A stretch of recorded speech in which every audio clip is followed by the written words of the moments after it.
मैं मुरलीधर सिंह एडवोकेट, अध्यक्ष central bar association Banaras Varanasi. Sir, इसके पहले भी आप चुनाव लड़ चुके हैं, किसी पद पर रह चुके हैं?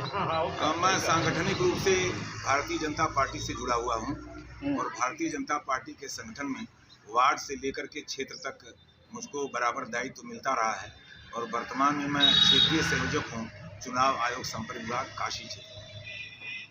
सर, जीतने के बाद कैसा महसूस हो रहा है आपको? हम लोग चूँकि सांगठनिक रूप से जुड़े हैं और समाज सेवा लक्ष्य रहा है, पद मिलने पर थोड़ा सा उत्साह बढ़ जाता है और समाज का कार्य करने की तमन्ना और बढ़ जाती है। नहीं तो सामान्य तौर पर एक सदस्य के रूप में भी हम लोग बराबर कार्य करते रहे हैं और उसका जो है अपना वो स्वाभिमान है, आत्मसंतोष है। आत्मसंतोष सबसे बड़ी चीज़ है। दिखाने के लिए कुछ नहीं, करने के लिए सब कुछ हम लोगों के पास है और हम लोग करते रहे। सर, कहाँ के निवासी हैं आप? मैं मूल रूप से वाराणसी के अजगरा चाहिन गांव का निवासी हूं। पहले मैं अशोक विहार में इन भाइयों के सानिध्य में, हमारे जो अभिभावक हैं इन लोगों के सानिध्य में मैं 23 वर्ष तक रहा। वर्तमान में टकटकपुर में मेरा आवास है। सर, इस समय किसके आवास पे आपका है जी, इस समय किसके आवास पे हैं आप?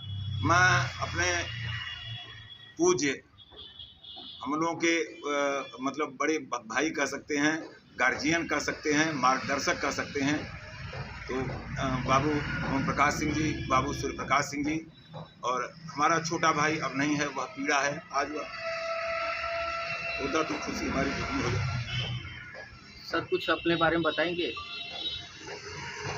संगठन का काम करते हुए समाज सेवा का ही मुख्य लक्ष्य रहा और अपने लोगों को जोड़ करके समाज सेवा में सतत तल्लीन रखना।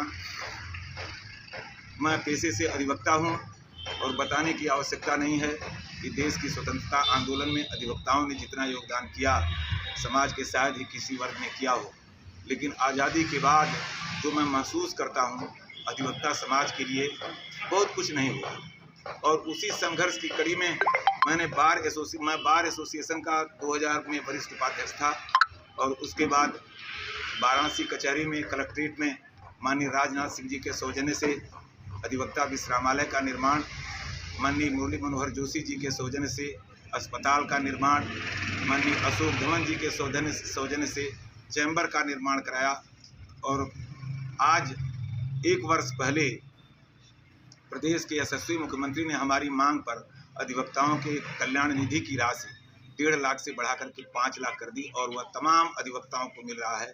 इससे बड़ा आत्मसंतोष है। बहुत कुछ करने के लिए अभी है अधिवक्ता समाज के लिए, अपने समाज के लिए, क्योंकि अधिवक्ता जो भी विधान बनता है विधायिका द्वारा उसको समाज तक पहुंचाने का कार्य करता है, तो अगर उसको कुछ सुविधा मिलेगी तो वह और मनोयोग से और अच्छे ढंग से समाज की सेवा कर सकेगा, समाज के लोगों को न्याय दिला सकेगा।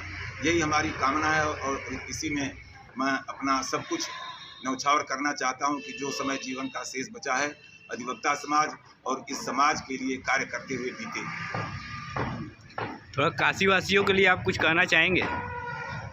हम सौभाग्यशाली हैं कि हमारे काशी के सांसद देश के प्रधानमंत्री हैं और उनका बड़ा आशीर्वाद हम लोग के प्रति रहा है और काशी का जो विकास हो रहा है वह मील का पत्थर है, सदियों पहले न हुआ और लगता है कि सदियों जो आज आएगी सदी, उस सदी में भी इतना कार्य इस काशी में नहीं होगा।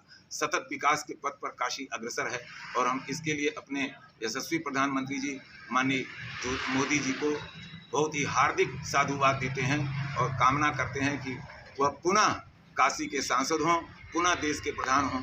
जो बचा हुआ काशी का कार्य है उसको भी वो पूरा करें और भगवान शंकर की सेवा में वह अपना समर्पण दें। मैं विनोद कुमार दीक्षित सत्याग्रह स्कूल के प्रधानाचार्य हूँ और बीजेपी के द्वारा जो भी दायित्व मिलता है हम लोगों को, हम लोग अपना उस कार्य को करते हैं। और आज की ये जीत की खुशी में आप कुछ कहना चाहेंगे? ये हम लोगों के बड़े भाई अभिभावक मुरली भैया की जो जीत हुई है इसमें हम लोगों का दिल एकदम गदगद है। हम लोग हर्षोल्लास से एकदम आनंदित हैं और ईश्वर से हम लोग कृपा करते हैं, प्रार्थना करते हैं कि मुरली भैया इसी तरह आगे बढ़ें, उनको हमेशा वो स्वस्थ रहें। और पहले से, चूँकि जैसे मुरली भैया ने बताया कि वो संगठन का काम पहले से करते आ रहे हैं, हम लोग भी बहुत वरिष्ठ हैं और हम लोग आशा करते हैं कि भैया इसी तरह से आगे बढ़ें और भैया का मार्गदर्शन हम लोग को इसी तरह मिलता रहे। इनसे कोई अपेक्षा? हमारे बड़े भाई हैं, अभिभावक स्वरूप हैं, जिस चीज़ की हमें ज़रूरत होगी हम तो अपना समझ करके जो भी प्रस्ताव होगा अपना रखेंगे।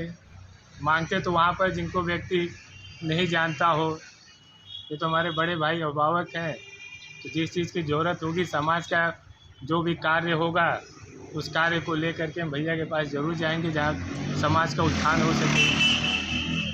ठीक है।